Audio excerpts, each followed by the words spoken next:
यही तो नई बात तो की है, व्यापारी पेंशन योजना, पुरानी का इसी में लगभग साल करने के लिए हो गया है। अभी पाइपलाइन में है, अभी जमीन पे तो कोई नहीं आई ना। पेड़ पौधे जमीन पे है, पानी व्यापारी नहीं, ये जितनी आपने बताया हम विचार कर रहे हैं। नहीं, मैंने कहा कि उसको और व्यापक बनाने के लिए विचार कर रहे हैं। व्यापारी पेंशन योजना चालू है, सिविक पेंशन योजना चालू है, परंतु उसको और व्यापक, हम उससे संतुष्ट नहीं है, हम उसको और व्यापक बनाने के लिए काम कर रहे हैं। और साथ में जो बीमा कवर भी व्यापारी को मिले और स्वास्थ्य बीमा का भी लाभ मिले, उसके लिए भी प्रयास कर रहे हैं। व्यापारियों की बहुत पुरानी एक डिमांड थी कि ये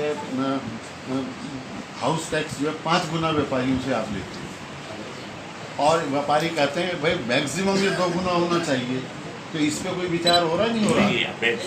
मैंने अभी पिछले दिनों मतलब व्यापारी जिन चीज़ों से पीड़ित हैं वो अक्सर प्रेस कॉन्फ्रेंस करके हम लोगों को बताते रहते हैं। तो ये जो कह रहे हैं कि साहब 2 गुना से ज़्यादा नहीं होना चाहिए, 5 गुना उनसे तो वो लिया जाएगा। और दूसरा क्या है कि वो लैंड यूज़ का जो चेंज करके उसके नियम इतने जटिल कर दिए हैं कि वो लोगों पे 20-20 लाख जुर्माना, 10-10 लाख जुर्माना और 5-5 लाख जुर्माना। तो ये इस पे कब से राहत मिलेगी? अरोड़ा जी बैठे, ये 10वें दफे ज्ञापन दे चुके, लेकिन कहीं कोई रिलीफ नहीं है। आपने जो हाउस टैक्स की बात की, हाउस टैक्स तो शायद 5 गुना नहीं है, परंतु नहीं 5 गुना ही है सर, परंतु वाटर टैक्स है। वो तो देखो हाउस टैक्स और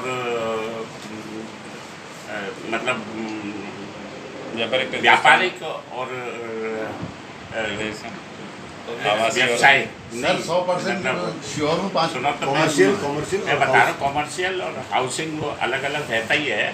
परंतु अभी मैंने जो हाउस वाटर टैक्स के लिए पूरे प्रदेश में जो व्यवस्था है उसके लिए मैंने अभी 15 दिन भी नहीं हुआ, 8-10 दिन पहले ही मैंने मुख्यमंत्री जी को पत्र लिखा है और मैंने निवेदन किया है कि इस पर विचार किया जाए। और जहाँ पाइपलाइनें नहीं हैं, जो व्यापारी और व्यापारिक संस्थान पानी का प्रयोग नहीं करते, केवल पीने के पानी का प्रयोग करते हैं, वो भी वो, और जहाँ पाइपलाइन भी नहीं है वहाँ भी ये टैक्स लगाया जाता है। तो उसको सर सवाल मेरा घट जाए तो व्यक्ति की क्षति होने पर, विकलांग होने पर भी दुर्घटना बीमा काम करता है। उसी प्रकार से किसी जिन्स की लूट होने पर, किसी डकैती पड़ने पर या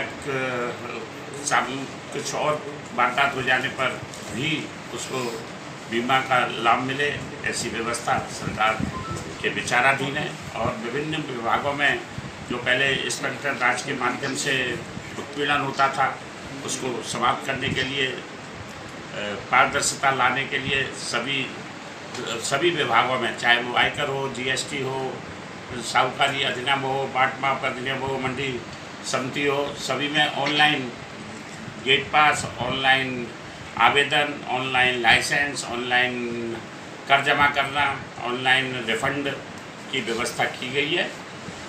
उसी को और आगे बढ़ाते हुए औद्योगिक और प्रगत व्यापारिक विकास के लिए सरकार ने बिजली की व्यवस्था को सुचारू किया है। सरकार ने गुंडा और माफिया राज, आपराधिक साम्राज्य समाप्त किया है।